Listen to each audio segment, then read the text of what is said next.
오늘 우리가 함께 읽어가는 말씀은 시편 44편 말씀입니다. 역시 고라자손의 시로 이렇게 표기가 되어 있는데요. 우리가 앞서 읽었던 42편, 43편의 내용은 아마도 하나의 시편이었을 것이다. 이렇게 우리가 이틀에 거쳐서 말씀을 나누었습니다. 그 내용은 시편의 여러 장르들로 나눠 본다면 애가의 성격이다 그랬습니다. 애가. 그런데 그것이 비교적 개인적인 애가의 성격을 담고 있다. 이렇게 우리가 볼 수 있다면 오늘 우리가 읽는 이 44편의 내용은 똑같은 애가의 성격을 가지고 있는데 이것은 국가적인 그런 애가 혹은 공동체적인 애가의 성격을 담고 있다 하는 겁니다. 한 사람이 개인적으로 자기의 상황을 하나님 앞에 말씀드리고 그 상황에서 자신을 건져달라 간구하는 그런 개인적인 성격이 아니라 국가적으로 대적 나라들에 의해서 많은 공고함을 당하고 있는 그런 국가적인 재난, 국가적인 어려움 속에서 여전히 하나님께 도움을 간절하게 구하는 그런 내용을 담아주고 있다는 것입니다. 여기 우리가 읽었던 말씀의 내용 가운데서 9절 말씀을 잠시 보면은 이렇게 표현했죠. 그러나 이제는 주께서 우리를 버려 유혹을 당하게 하시고 우리 군대와 함께 나아가지 아니하시나이다. 이스라엘 백성들이 전쟁을 하게 될 때마다 초기에는 어떻게 합니까? 그들이 성막의 형태로 있을 때에는 그들이 언약궤를 가지고서 그 전쟁에 나아가요. 그게 무슨 말입니까? 하나님이 우리와 함께 하신다 하는 것을 고백하는 그런 신앙을 가지고서 이 언약궤를 가지고 전쟁에 나가요. 그런데 전쟁에 나가는데도 그 전쟁에서 승리하지 못하게 되는 그런 경험을 하는 것입니다. 사무엘이 사사로 그리고 선지자로 있게 될 때 그러한 일들이 있었다 하는 것을 우리가 기억하게 되죠. 그래서 이러한 내용들을 보게 되면 국가적으로 지금 대적 나라에 의해서 큰 어려움에 처해져 있구나 하는 것을 우리가 읽을 수 있습니다. 그런 상황 속에서 이 시편의 내용을 크게 세 부분 정도로 나눠볼 수 있겠는데 1절부터 8절까지 내용을 보면 과거에 자신의 조상들에게서 들었던 승리의 영광, 그 승리에 대한 말씀, 하나님이 함께 하심으로 말미암아 자신들에게 주어졌던 은혜를 회고하는 성격을 띠고 있습니다. 과거의 역사의 내용을 회상하는 거죠. 근데 그것이 어떻게 해서 알게 됐는가?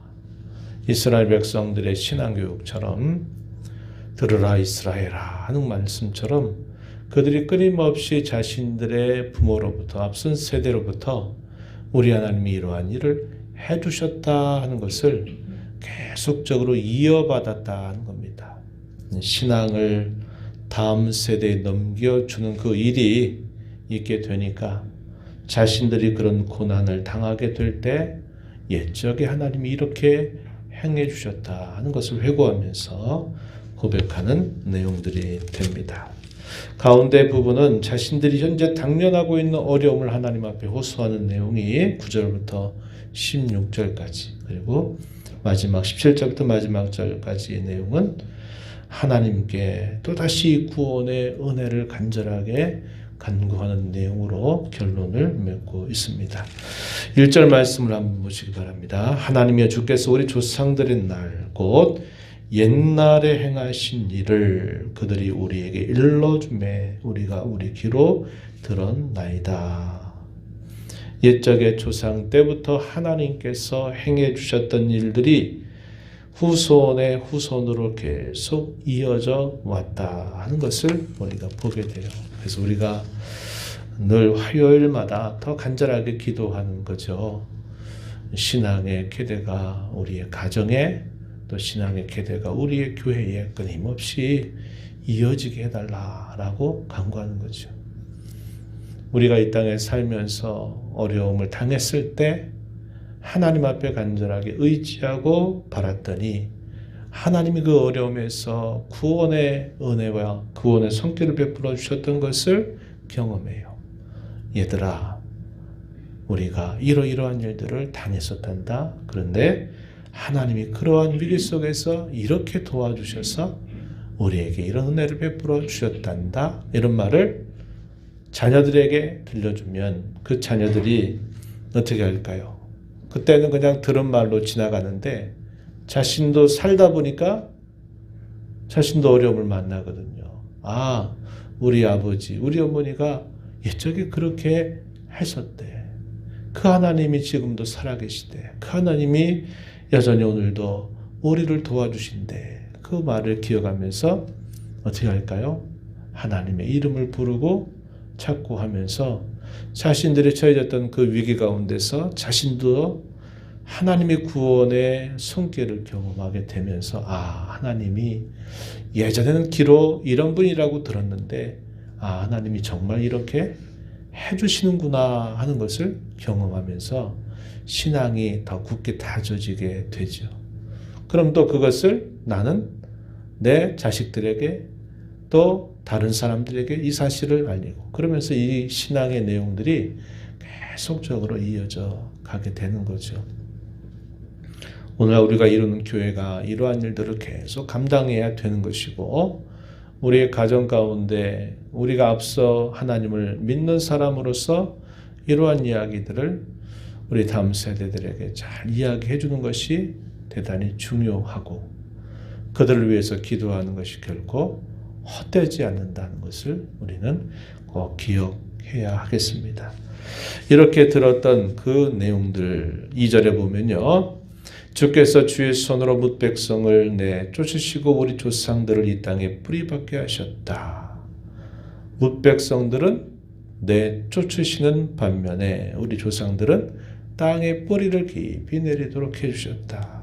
또 주께서 다른 민족들은 고달프게 하셨지만 우리 조상들은 번성하게 하셨다라는 말씀을 그들이 들었다는 겁니다.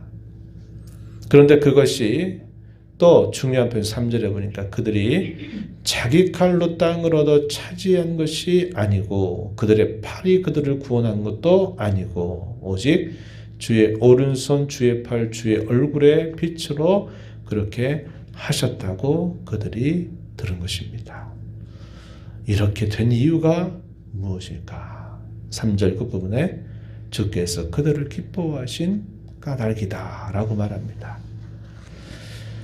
제대로 교육을 잘 받은 거죠. 그렇죠?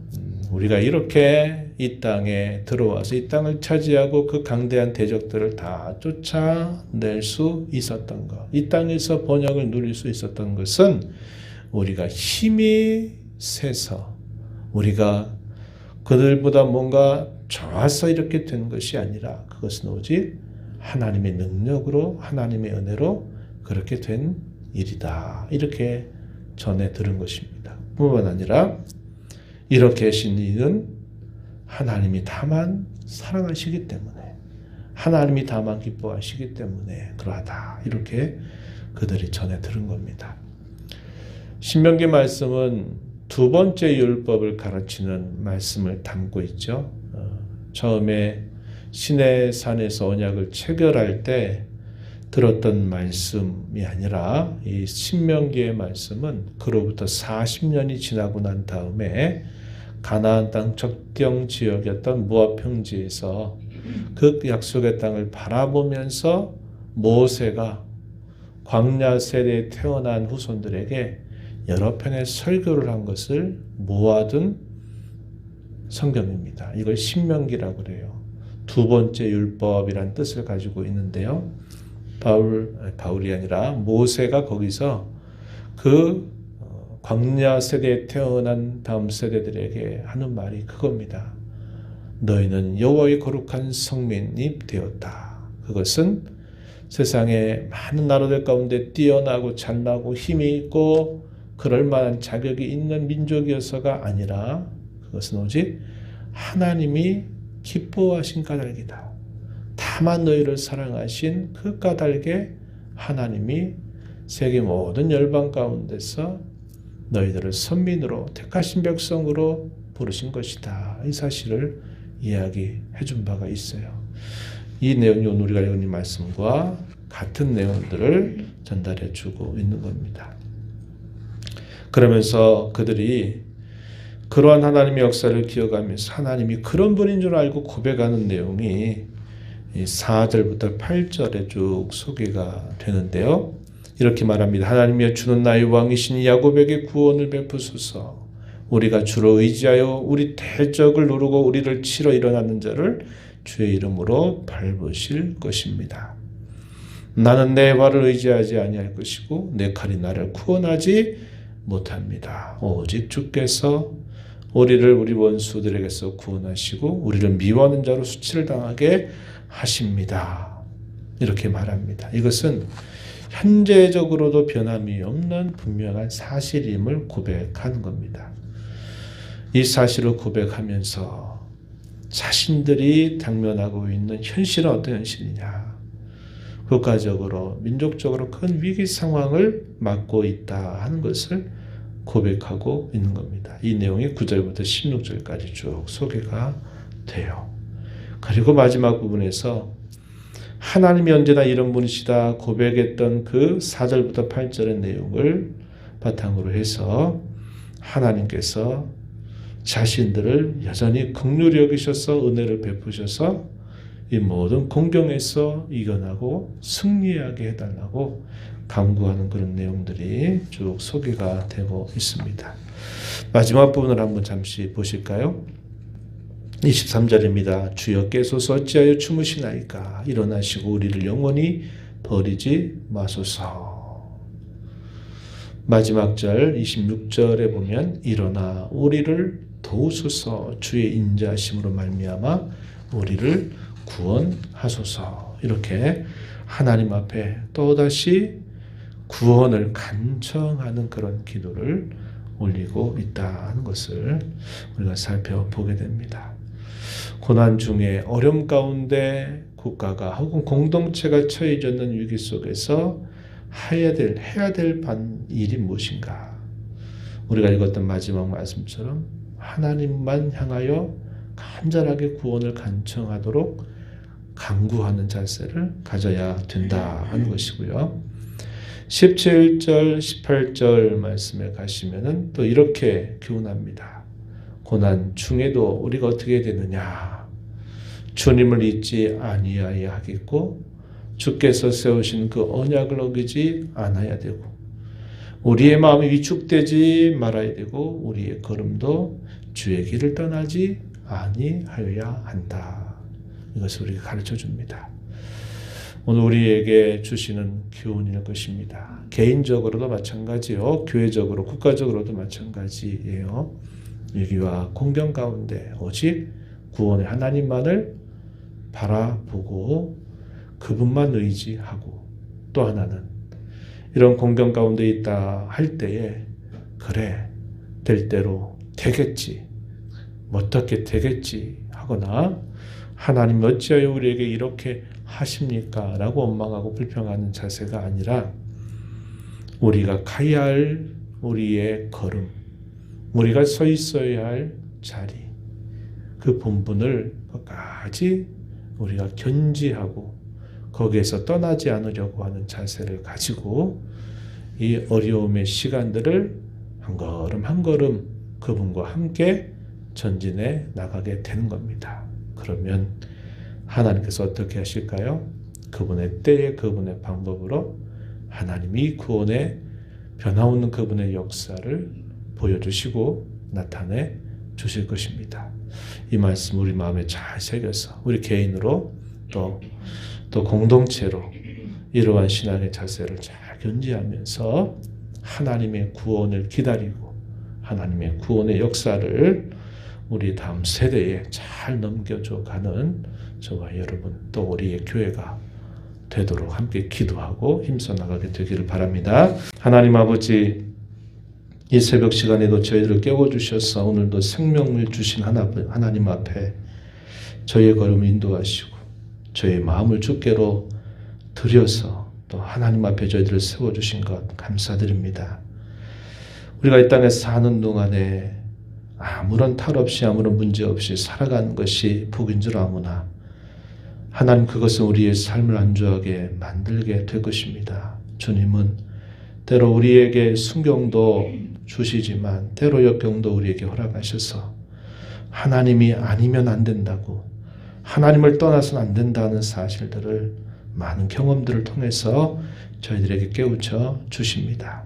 개인적으로 어려움을 당하게 될 때뿐만 아니라 공동체로서 어려움을 당하게 될 때에도 저희들은 언제나 하나님만 바라고 의지하는 자로 늘 살아가게 하시옵고 사람을 의지하거나 다른 상황을 기대는 저희의 모습이 되지 않도록 저희의 마음을 굳세게 하시기를 바라옵나이다.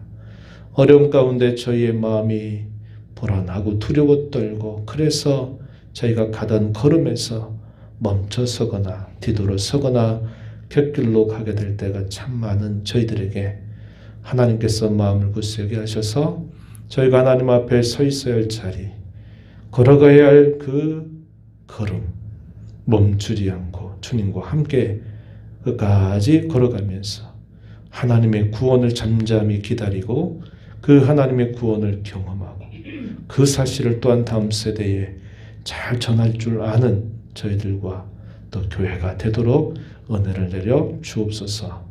은혜의 보호자 앞에 나와 아버지 은혜를 구하는 모든 심령들의 간구를 기회로 주시고 응답하시기를 바라며 예수님 이름으로 기도하옵나이다.